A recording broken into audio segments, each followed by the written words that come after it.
I lived on a street called Effie Street in Fresno, and I had a lot of paranormal experiences there. I was a little boy, and as I grew older, I wanted to know if the paranormal was real.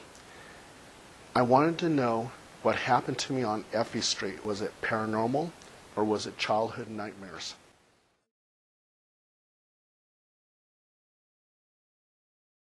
My name is Paul Dale Roberts. I'm with HPI, Haunted Paranormal Investigations International.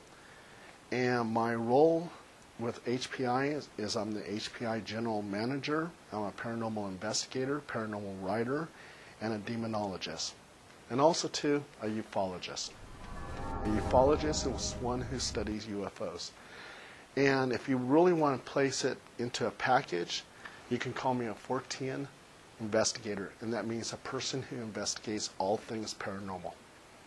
I've been featured in various documentaries. I've been in Mysteries of Angels and Demons by Iva Street Entertainment, Conversations with a Serial Killer about Richard Trenton Chase, a.k.a. the Vampire of Sacramento.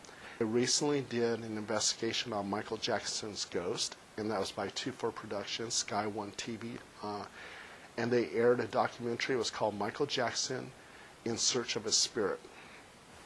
In 1979, I was the 3rd and 5th Disco King. I danced 8.5 days, which is 205 hours for the Guinness Book of World Records.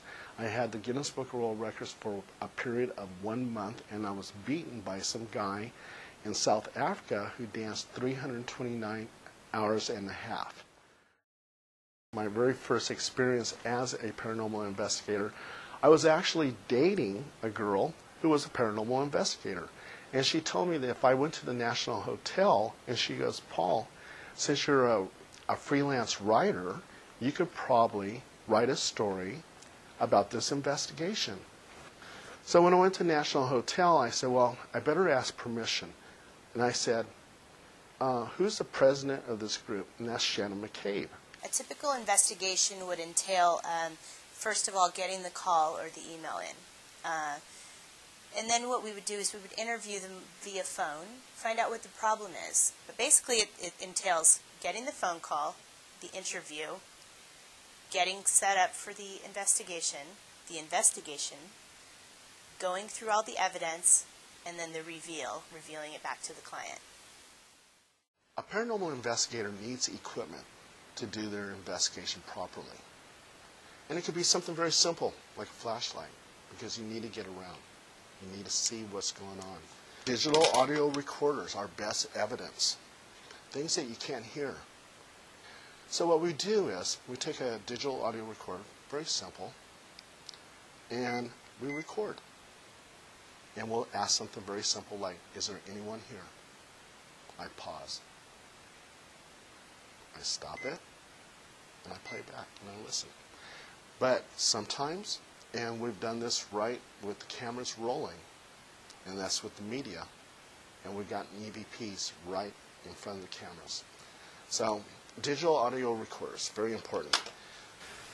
Digital recorders are very sensitive.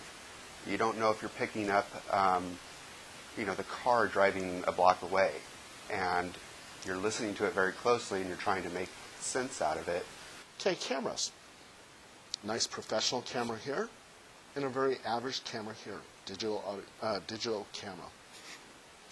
You snap pictures. Okay, well the only thing is you get an orb. Oh sure, orbs are easy. Those are dust and wind and water droplets. How can you prove that orb is paranormal? Easy. With a camcorder. I could never say that an orb was anything paranormal. Light plays tricks. It's known as a fact that our mind plays tricks with us as well. We can look at something, and it's habit, it's human for us to try and make sense of it. I would say I'm a hopeful skeptic. I'm not sure that you can actually prove that there is a life after death or these paranormal experiences are actually occurring. Yes, I've heard some strange things on audio. I've seen some strange things on video, but to take the leap and say that that is a ghost, I can't get there without more. When I was 6 years old, I would always talk to this rocking chair that was in my closet, and it would rock back and forth. When I was a kid, I came home and I was kind of looking at my doll and unicorn collection, and I used to make them, like, do little scenes and stuff on my shelves. Well, the next day, they had all moved from the way that I had placed them. I wanted to know what happened. Was it paranormal or was it childhood nightmares?